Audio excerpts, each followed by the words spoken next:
Thomas here with Much Props, going to give you another how-to video. Today I am once again diving into the world of Fallout, continuing that lore that I've been building off of the past couple of Fallout builds. This week I thought I would build something that helps you get a little sneaky. There are these items in the game called Stealth Boys, which when activated give you 30 seconds of invisibility. They look like something that's kind of been stuffed into like an old ammo dump pouch, and I found some on Amazon that were kind of close. They're a little too big. I'm gonna have to do some modifications, throw some foam in there, dirty it up a bit.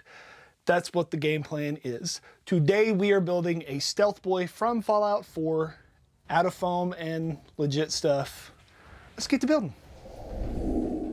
So I found some reference images and I'm going to make this up as I go. I managed to find some tactical dump pouches on Amazon that at least still have a similar fabric to the model I'm using. I'm sure with a little more searching and knowledge you could probably find the exact kind that you need. I thought the one I ordered was much smaller, so I'm gonna have to modify it. I cut out the stitching on the Velcro bit because I won't need them. I bought a couple of backups just in case I messed this one up or I needed extra bits from another one. I ended up using cut pieces for other purposes and didn't actually need the other two. Since this is a Fallout build, I thought it would also be fun to intertwine some more of my own lore into the world of Fallout. A lot of you seem to be enjoying it, and I really have been having a lot of fun coming up with my own storyline.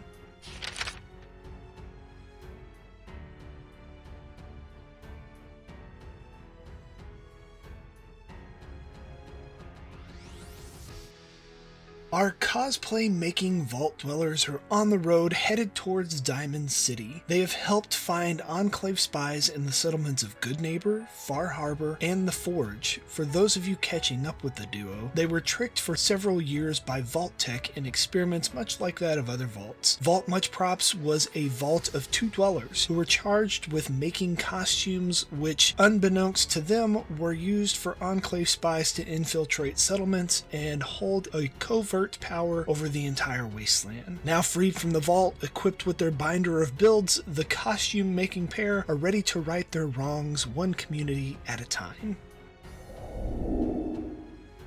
The pouch is about double the size that I need it to be, so I'm going to cut the fabric up in plans to hand sew it back into smaller pieces, somewhat more accurate to the design of the game model. I'll make some of my own design choices here and there, but trying to stick relatively close to the actual prop itself. All the pieces I pull off will be saved and used for later. Back on the road to Diamond City, our vault dwellers are getting close to the old baseball stadium. The signal of Diamond City radio gets stronger as they approach the ballpark, and a peaceful moment of oldies music plays as they stroll closer to the park entrance. As the song ends, the DJ of the station comes over the airwaves and begins talking about some threats in the wasteland. Much Props vault dwellers loved listening to the DJ Travis Miles during their costume building days in the underground sanctuary. As the host continues talking about current events, they notice that something's off with his voice. For longtime listeners of his broadcast, they know that Travis has a bit of a nervous stutter when he talks. The stutter is no longer present in this broadcast, and red flags immediately start going off in their head that this could be another Enclave infiltration.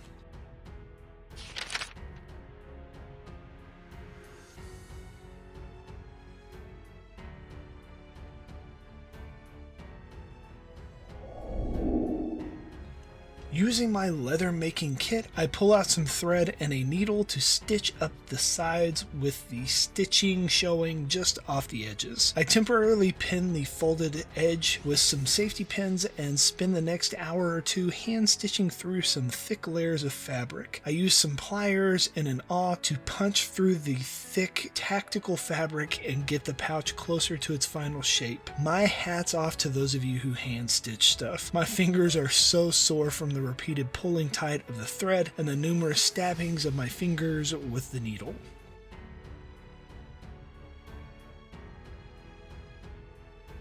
With the radio still emitting from the pit boy, our vault dwellers can hear the broadcaster talking about two dangerous wastelanders traveling who have been wreaking havoc in the neighborhoods around the small communities in our Commonwealth. The Travis imposter spills forth lies about the two villains killing and stealing from men, women, babies, and the elderly. With the stadium now in sight in the distance, they begin to pay more attention to their surroundings. As they pass old dilapidated buildings and rusted abandoned cars and trash-cluttered streets, they spot a poster plastered to the side of an old Pulowski preservation shelter. These individual bomb shelters were installed all over the city and were coin-operated machines to allow for a quick place to protect against radiation. Nowadays, they're more likely to have enemies hiding inside for ambushes, loot locked up for later recovery, or a raider's favorite place to use the bathroom. Cautiously, the two, with guns drawn, got close enough to the Pulowski to read the poster. I have an exposed edge of fabric, so to make it look a little nicer and more professional like a manufacturer job, I super glued back the edge lining from the inside onto the top and used the remainder of it to make the ring holder for the front of the pouch. I super glue the top and then use the glue to temporarily hold the ring into place before I sew that piece to it. Back to our story. The vault dwellers' jaws dropped when they saw that it was a wanted poster with two people's faces on it. Their faces. How did they get their images? Why were there all these false charges listed? And who would plaster them all over the city? The Enclave, of course. Now more questions rushed into their heads like, how can they fix this? How will they get into Diamond City if they have wanted posters everywhere? And who can they trust in Diamond City? Well, I guess one thing should be obvious to our good doers. They're the best cosplay makers in the wasteland. So all they need is materials to build their own disguises to infiltrate the city and clear their names. Time to pull a play out of the Enclave's playbook and get a costume.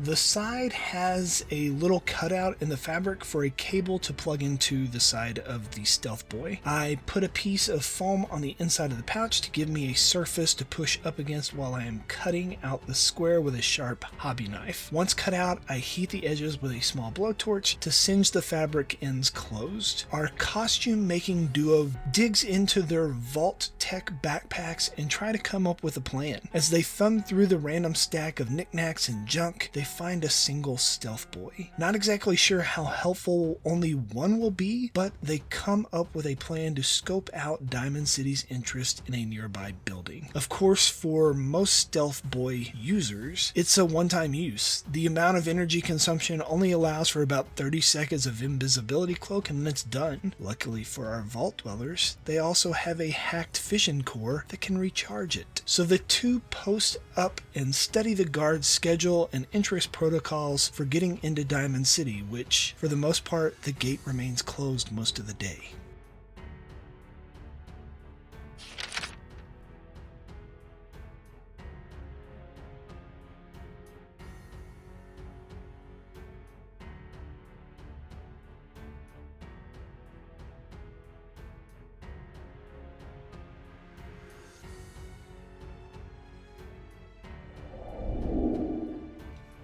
Now I'm just going to build a box out of 10mm foam to take up the inside of the pouch so that it stands up straight and gives me the ability to attach the top panel to. It doesn't need to be fancy or even look good as you won't see it. I super glue parts together and sand over the edges so that it slides easily into place. Speaking of sliding in easy, after a couple of hours, our Vault Dwellers have figured out the guard's shift change every 3 hours, in which the gate opens for about 3 minutes before a new set of guards come out. Equipped with an empty sack, a fission core, and the Stealth Boy, one of our Vault Dwelling duos smashes the button on the top of the device, goes invisible, and sneaks into the entrance of the Diamond City, quickly finds an empty closet just behind the old concession stand. He ducks in in before the stealth boy's 30-second time runs out. A quick plug into his fishing core gives him just about 2 minutes to find a disguise and get out of there. Lucky for our heroes, the closet that he ducked into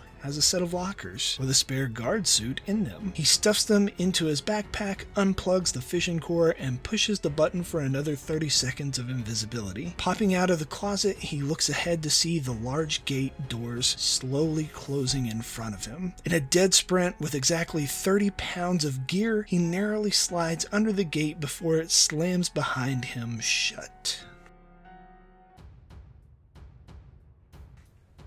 The baseball slide may have made him safe from the gate, but now he's out in the open with only about 15 seconds left before the nearby guards can see an intruder is afoot. Running as fast as possible with less than a second to go, he reaches the nearby building where his cohort is hiding. Closing the door behind him, the vault dweller exhales and collapses to the ground from exertion and the rush of adrenaline coming to a crash. His hidden companion pulls off the gear and does their best to cool down the exhausted runner. After a few minutes, he comes back to and catches the other up with what the game plan will be. They will dress up as guards, slide back in when the shift changes, and make their way to the radio station within the settlement.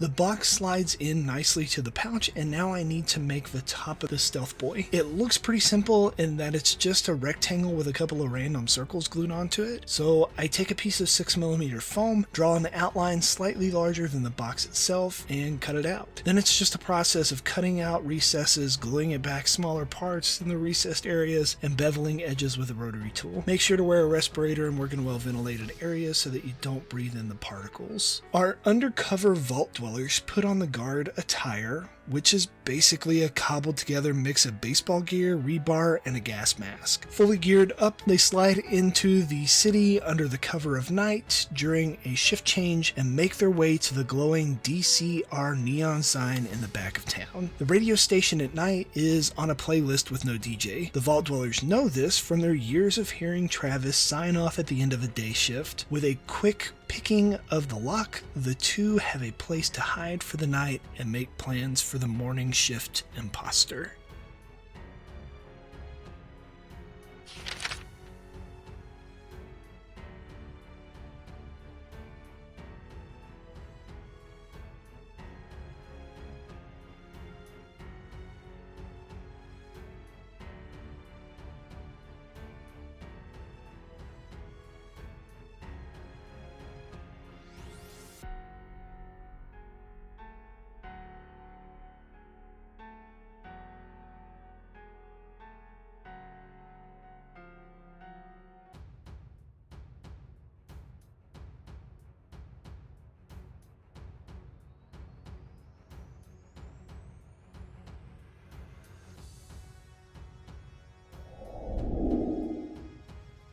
The dials are all made out of various thicknesses of EVA foam. I like to round over my edges before I cut them off so that I have something to hold on to, and then it's just a matter of stacking up various thicknesses, adding bits to the ends, and then burning in details with a wood burner on the top of them. Once a dial is fully put together, I superglue it into place. As the two were sitting in the radio station contemplating how they would overthrow their slanderer, they heard a muffled scratching noise coming from the oversized radio panel next to them.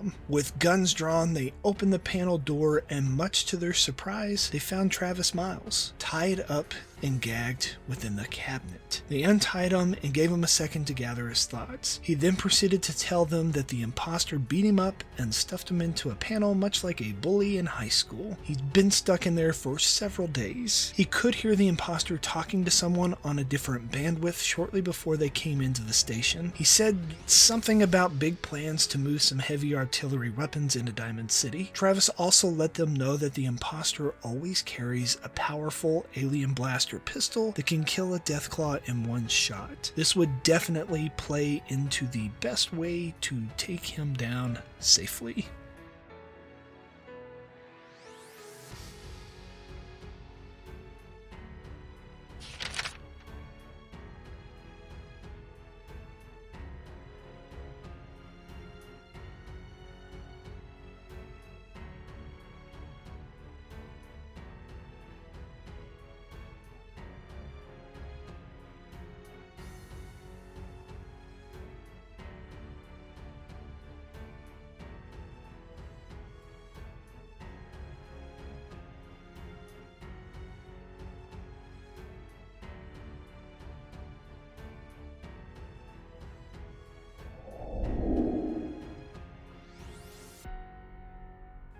2 coats of Plasti Dip just on the top and a small portion on the right side.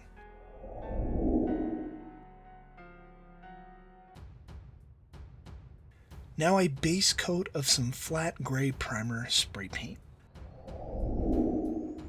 I forgot to put the leather piece on the lid of the Stealth Boy. It's just a rectangular piece of leather that I cut out with my laser cutter, stained brown, and then stitched the holes beforehand. Then I superglued this piece to the inside of the prop. It was the crack of dawn and time to crack an imposter upside his head. One of the Vault Dwellers put back on the guard costume, Travis got back into his panel, and the remaining Vault Dweller got his Stealth Boy ready. Our fake guard peeked his head outside, saw no one there, and dipped quietly to the outside, standing behind the radio station out of sight. After a few minutes, the imposter swung open the door to the station, immediately triggering our Vault Dweller to push his button. Fake Travis kicked the panel holding the real Travis, sat down at his chair, and placed his blaster on the table beside him. He turned to adjust some dials for the morning broadcast, and our Vault Dweller sprung into action without a second to spare.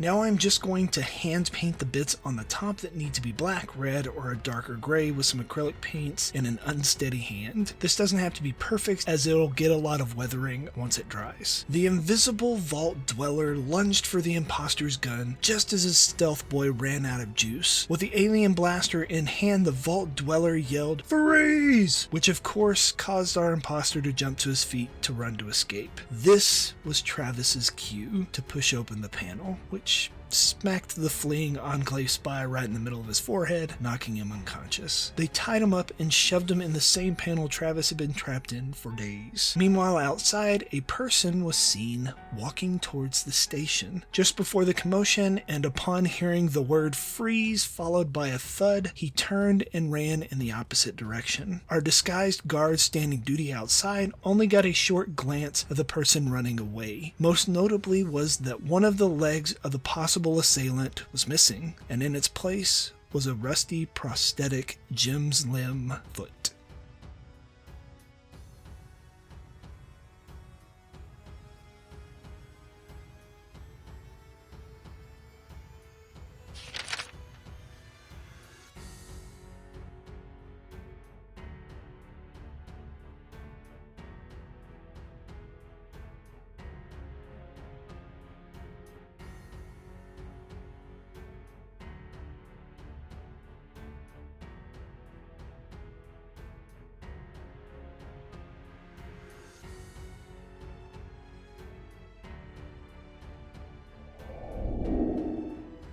Now I'm just going to glue the box into place and weather the prop as a whole with some watered down brown and black acrylic paint. When I attach the cable, I make sure to sand back the Plasti Dip and the paint to get a good connection with my foam parts. The real Travis got on for his morning broadcast and proceeded to tell his audience about the whole ordeal, informing them about the Enclave spies embedded in settlements and exonerating the cosplay-making Vault Dwellers of any wrongdoing. With a town as big as Diamond City, there had to be more spies lurking around, at least one with a fake foot and a stack full of guns. After letting their imposters sit tied up in a cramped panel for a few hours, Travis finally decided to radio the guards to come take the Enclave spy to the mayor for punishment. Tight-lipped and refusing to answer any questions, he was escorted out into the open air and heading towards the mayor's office. A loud blast of noise pierced the air. Like thunder, it echoed through the old stadium. Ducking for cover, everyone looked around, knowing that it was gunfire, only to see the Enclave spy drop to his knees. One shot,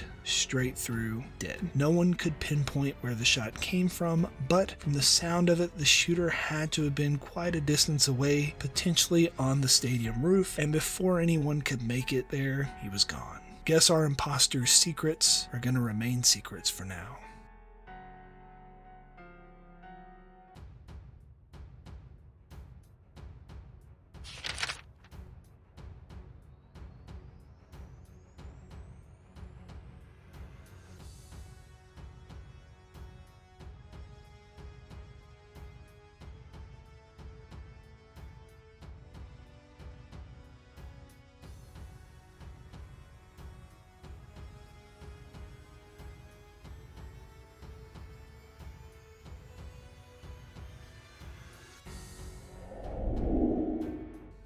Last step, I thought it would be nice to add some of this weathering pigment on the prop to dirty it up just a little bit more. I dabbed on the dirt into various spots and push it into the stitches and the recesses of the prop. With this, the build is done. Now to finish up the events with our vault dwellers. The town was quiet since the shot, but eventually people went about their business. Knowing only that the radio station was secure in town, the cosplay making duo bid farewell to Travis, slapped a Vault Boy split skull sticker on the door, and headed towards the center of town for a bowl of noodles from the town noodle making robot Takahashi. Greeted by the noodle making robot, he says, "Nani shimashuka?" Not knowing Japanese, the two don't know what to say. Another patriot sitting with a bowl tells them to say yes and that he's broken. He can only say the one phrase, which I think means, "Can I take your order?" Takahashi shuffles over to the two to plop down the noodles, and before he turns to go about his business, says in a very low voice, "Jim's limbs." Unfortunately, this is where our story has to end. Tune in next time to hear about how we track down the assassin hiding in Diamond City.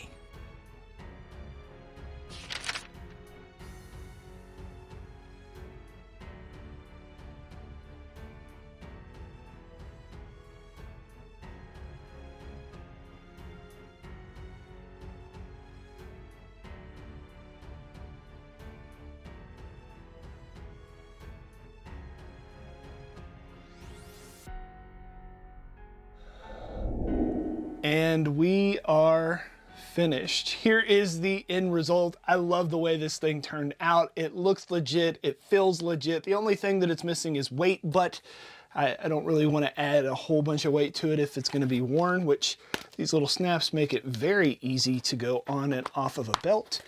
I have a cosplay in mind that I'm going to do from the Fallout world in coming months. I still have a couple that I need to finish off, but yeah. Maybe you'll try and make one of these yourselves and impress your friends with your ability to pull something from a Fallout game and put it into the real world and just kind of obsess over it. Yeah. Maybe you'll get some... Yay! And inevitably, they're gonna ask you, how'd you make that? You can give them one of these. Tell them, much props. Let's see if this thing works. Turn this little knob over. Push this button. I don't think you can see me at all. Oh, I've only got 30 seconds. I better make it quick. Peace out.